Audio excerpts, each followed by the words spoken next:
నమస్తే, welcome to R360 news. Jairaj steel plant పరిశ్రమలో పనిచేస్తున్న కార్మికులకు ఉద్యోగ భద్రత కల్పించాలని కోరుతూ కార్మికులు ధర్నా నిర్వహించారు. గురువారం ఓర్వకల్లు మండల కేంద్రంలో ఉన్న జయరాజ్ స్టీల్ ప్లాంట్లో ఉన్న కంపెనీ వారు ఉద్యోగ భద్రత కల్పించాలని ప్రజా సంఘాల ఆధ్వర్యంలో ధర్నా కార్యక్రమం నిర్వహించడం జరిగింది.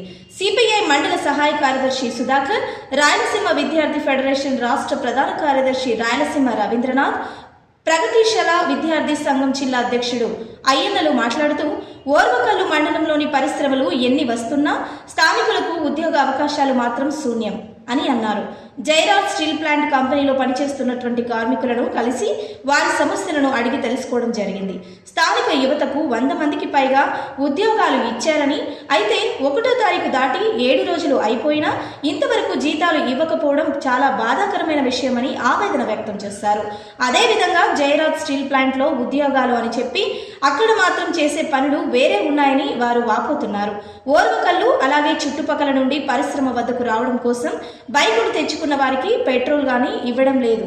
దీనివల్ల వారు ఇచ్చే జీతం ఏమాత్రం సరిపోక తీవ్ర ఇబ్బందులకు గురవుతున్నారని అన్నారు. ఇప్పటికైనా పరిశ్రమ యాజమాన్యం ఉన్నతాధికారులు స్పందించి ఉద్యోగాలు ఇచ్చి కార్మికులకు జీతాలు చెల్లించాలని డిమాండ్ చేశారు.